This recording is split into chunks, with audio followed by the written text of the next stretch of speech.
It's a process designed to be fair. Anytime the city looks to build something like a cultural arts center, state law requires cities to accept bids, starting with the design. In this case, this is a larger project, so we had a large and diverse selection committee. I think there were a total of 8 members on there. City employees ranked 10 architects, grading heavily on relevant experience and similar projects. A local firm won, but compared to the others, it was more expensive and, based on our research, had the least amount of theater design experience.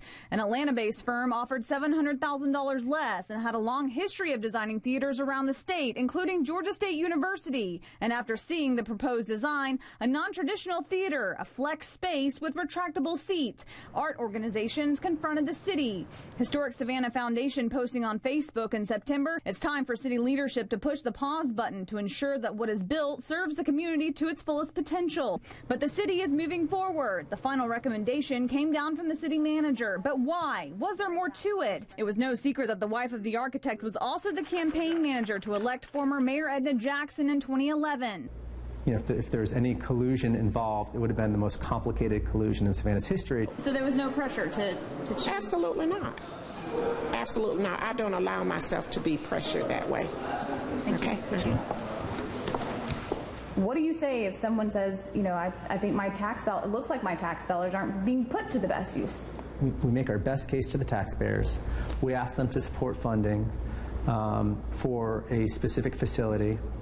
And then we try to carry out the wishes of the taxpayers to the best of our ability. But experts say a flex theater is risky.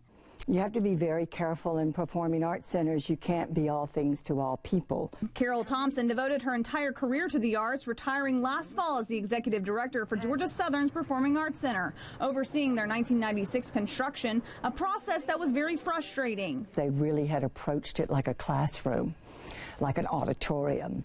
Well, a performing arts center is not an auditorium. It took 2 extra years to complete because their architect had little theater design experience, leading to a number of design flaws. And we showed her the plans for Savannah. Have you ever seen a cultural arts center that had a flex space like this? No, I have not. For what? Make it smaller? Then you move the seats back, and then where is your audience? Just further back? When you open up the floor, when you have more bounce off a bare floor, it's going to change your acoustics. Factors that could be a game changer to artists. They don't want their work, all that amount of time, energy, and money they've put into their creative process, to be in a facility that's not going to showcase them well. And we made sure Savannah's newest mayor was aware of what we uncovered. Well, I mean, there's a million questions surrounding all of that. Is it going there where it's located? Is it this or that?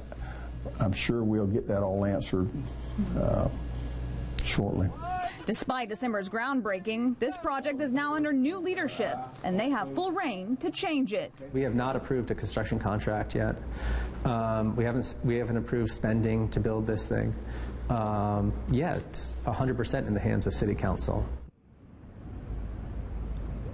Now, we're often compared to cities like Charleston. They actually just built a multi-million-dollar cultural arts center. And coming up tonight on The News at 11, find out how they were able to double their budget and get a facility that everyone wanted. For now, we're live in downtown Savannah. Elizabeth Rollins, WTOC News.